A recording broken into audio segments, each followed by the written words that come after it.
Does your bum need a little cushion? Well, today we're going to talk about ultralight sit pads and chairs.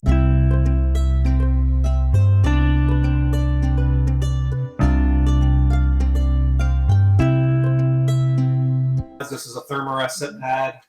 This one is 4-class. And these are excellent for ultralight backpack. Oh, they're perfect.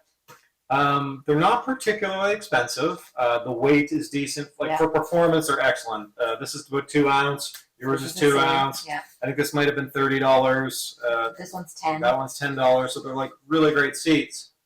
The problem for both of us, though, is we don't have a lot of cushion. That's right.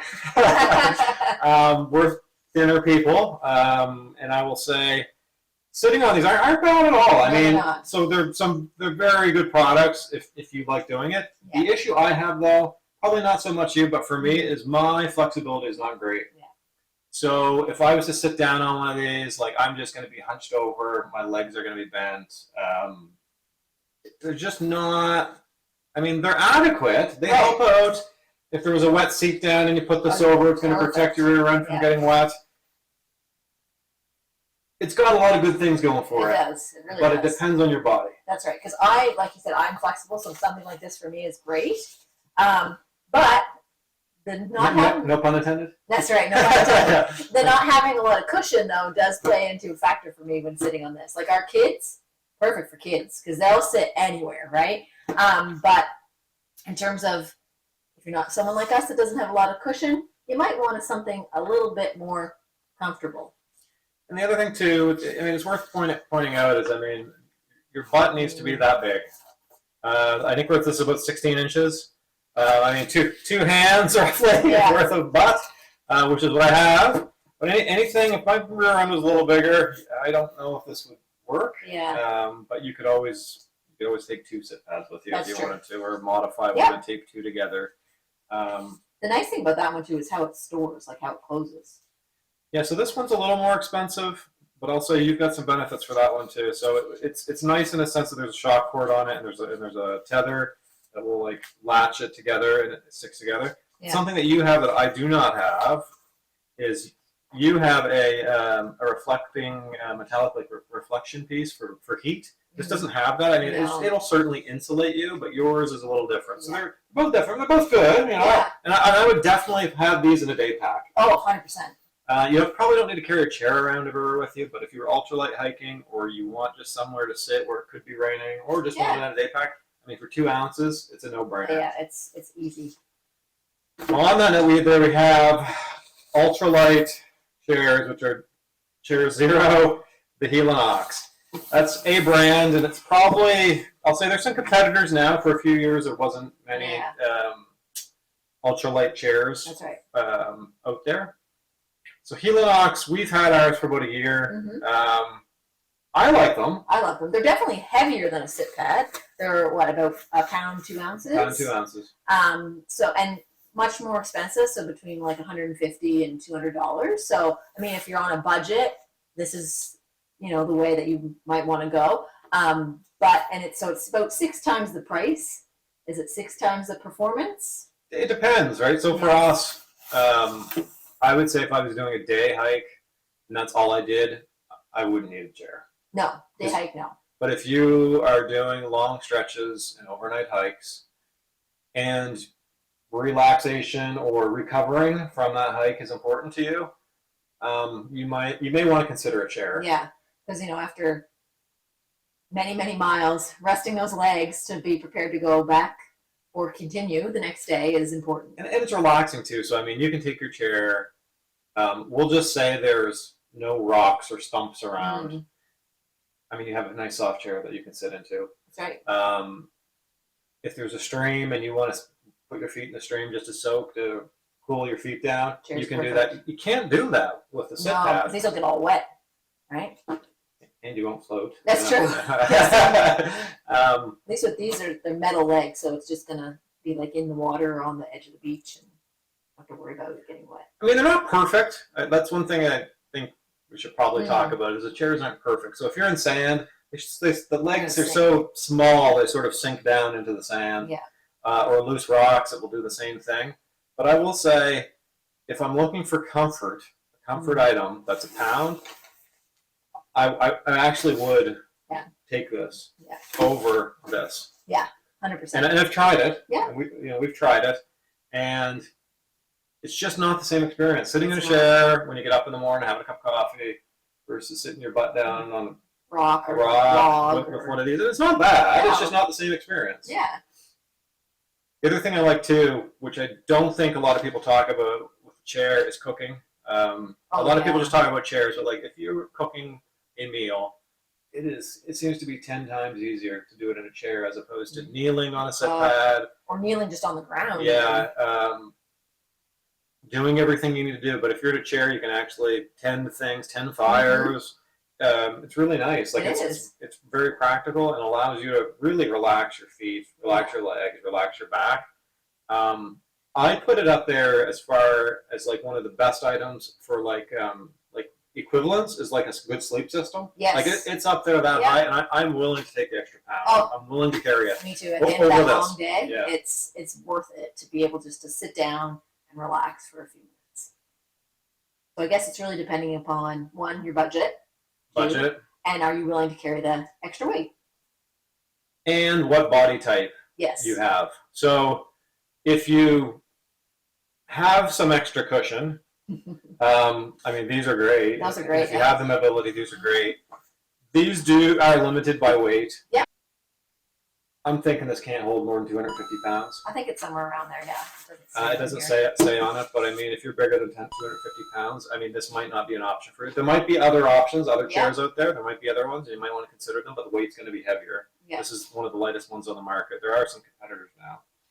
But also, I mean, this is a perfectly viable option, especially if you're a heavier person and you have a little extra cushion. These work great. Yeah. So bottom line? Bottom line, I think it depends. I mean, this clearly I would take anywhere with me. Oh, yeah. Anywhere. Just even to throw it in your day pack and just keep it in there, right? To have when you need it. And this one, I would take it in a day pack. We have before. We have taken it in a day pack, and the kids use these. Yeah. So I mean, we have used them. But if I'm going overnight, or even even if every ounce matters, I'm still going to take this. Yeah, me too. So what I'll do is I'll use my other gear because it's so comfortable to use this. I will actually reduce other gear, such as I might not take as much extra clothing. Yep. I might take my focus on my food and try to reduce the weight in my food so that I can take this. I've considered changing out backpacks so I can take this. I've considered not wearing sandals so I can take this, like for river crossings. Like I really want my chair, and I'm prepared to sacrifice other luxuries to make sure I can take that chair. Yeah, no, I agree. It's one of those things that you don't really realize how important the rest is at the end of that long hike until you have this luxury. Yes. Right. And I know it's not for everyone. No. I mean, if you've tried a chair and you don't like it, I mean, they're expensive. I get it.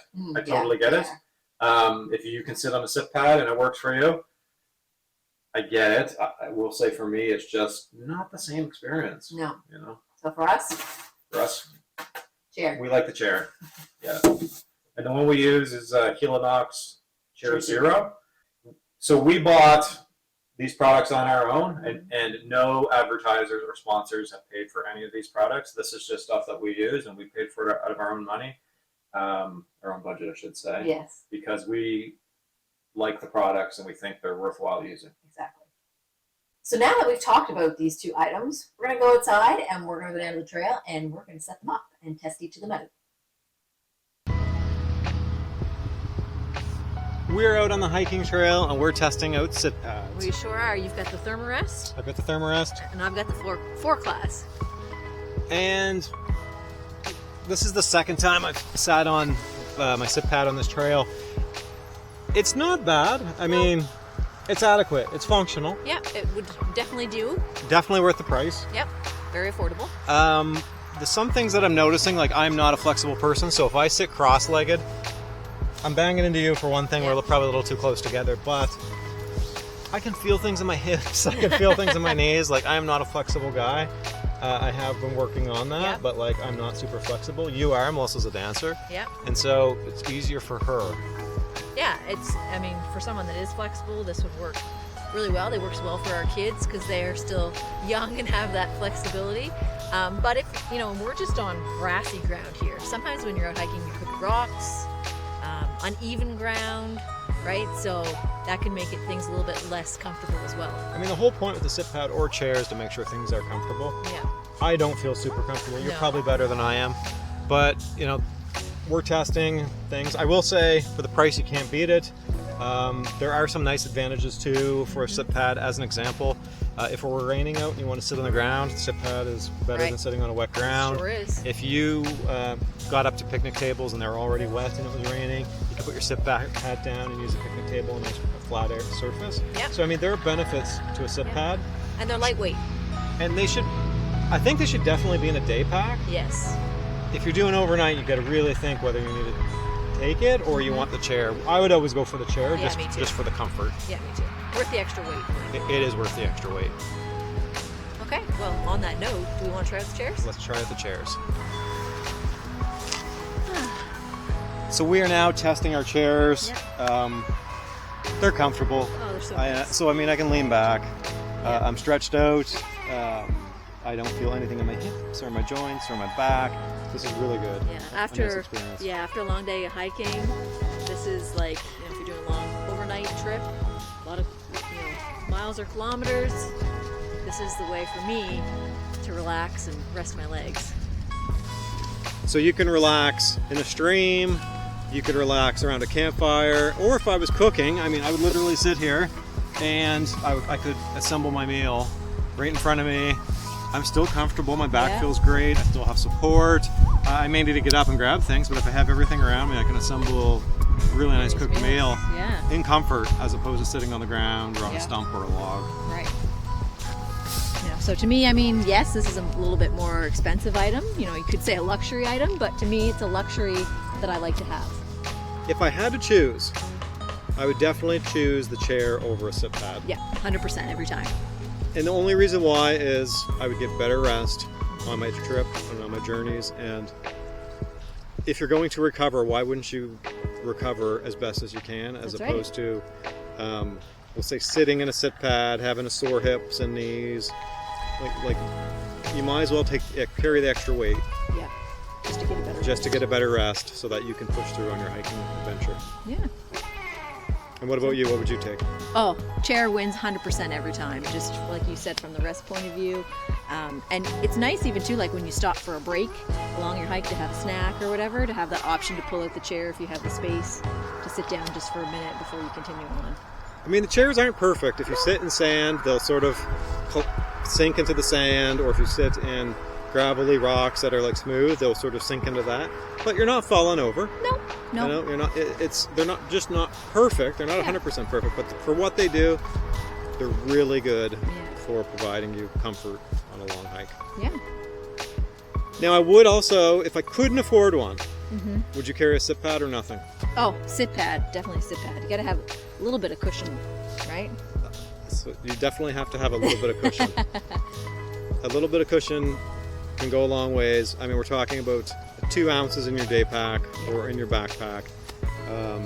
For the price, $10 to $20 to $30. I mean, to me, like, definitely a sit pad. Yeah. And if you can afford it and you feel you need one, a chair. Yes, 100%. Yeah. Awesome. But they're both good. Yeah, They're both great. excellent. They both have their pros and cons. I think it's really, you should decide what to choose based off your hiking goals. Yes. So if your bum needs a little cushion, hopefully we helped you find something for that today. Thank you, and please click like and subscribe. That helps other people find this channel. Yeah. And we'll see you next time. See you next time.